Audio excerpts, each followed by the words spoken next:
Brian Kelly finally got the season opener he desperately needed, but was this the night that proved LSU is truly back, or just a mirage that will crumble under SEC pressure?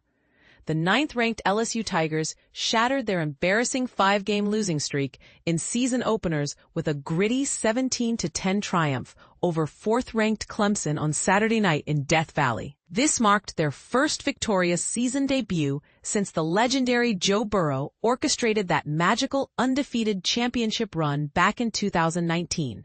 But here's where it gets controversial. Many predicted this matchup would turn into an offensive fireworks display between two potential NFL first-round quarterbacks, Garrett Nussmeier and Cade Klubnik.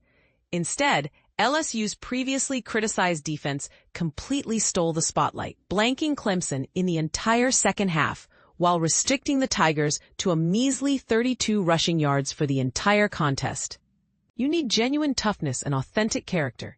And these young men heard every single critic and responded by saying, "You know what? None of that noise matters," Kelly declared after the victory. The contrast from last season couldn't be more dramatic.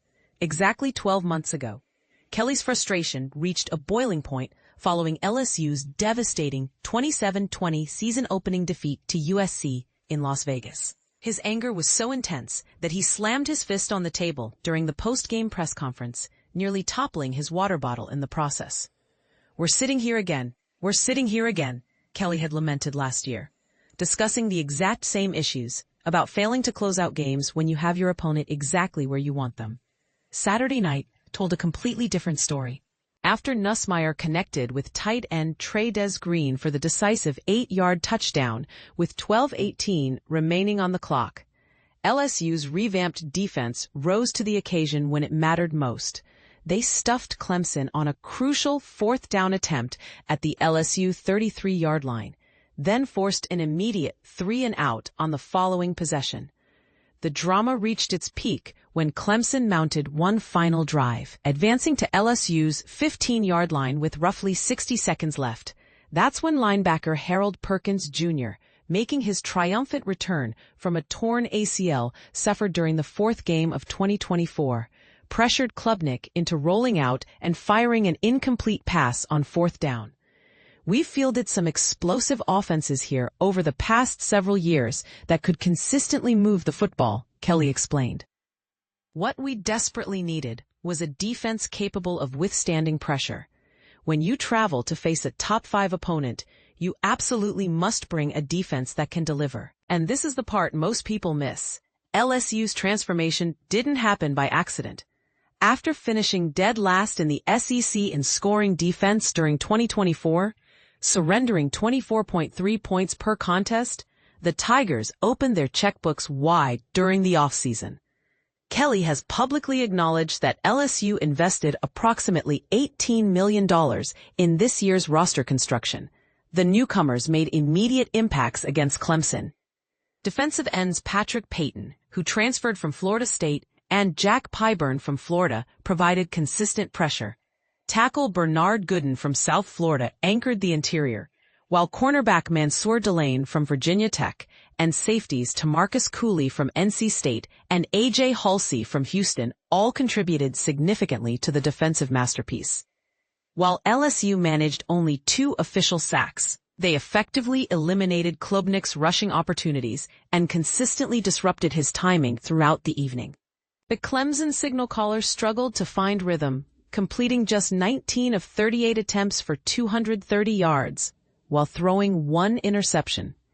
Perkins, whose recovery from that devastating knee injury captivated LSU fans throughout the offseason, recorded 1.5 tackles for loss, 1 sack, and 2 quarterback pressures in his emotional comeback performance.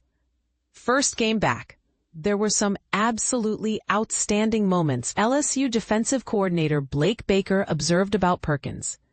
He possesses abilities that very few human beings on this planet can match. There's definitely room for improvement, and he'd be the first person to acknowledge that. However, his effort level, his intensity, and his leadership presence on the sideline throughout the entire game was truly special. LSU's offensive execution wasn't flawless by any stretch.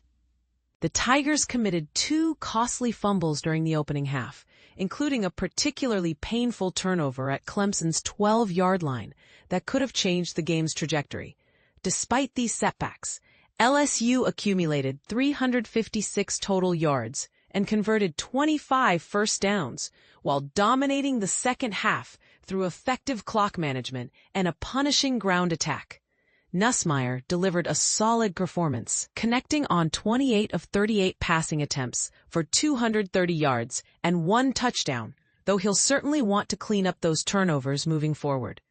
To capture a victory like this one, understanding it wasn't aesthetically pleasing and we only managed 17 points, but coming into a hostile environment and snapping that losing streak and everything that comes with it, it's genuinely thrilling for our entire program, Nussmeier reflected. This is massive. It serves as both a momentum catalyst and a confidence accelerator. LSU now enjoys the luxury of 3 consecutive home contests, hosting Louisiana Tech, 15th-ranked Florida, and FCS opponent Southeast Louisiana before returning to road duty. Make no mistake, victories like these carry enormous weight, Kelly emphasized. There's absolutely no question about that. There's a positive ripple effect, but they entered this game with confidence already intact. We simply need to maintain our current trajectory. But here's the burning question that's sure to ignite debate among college football fans. Does this single-load victory against a top-5 opponent truly signal LSU's return to national prominence? Or are we witnessing fool's gold that will tarnish once conference play intensifies? Did Kelly's massive financial investment in portal talent actually solve LSU's systemic issues? Or did they just get lucky against a Clemson team that might not be as elite as their ranking suggests? What's your take? Is this the beginning of LSU's championship redemption story, or just another false dawn that will end in disappointment? Share your boldest predictions in the comments below.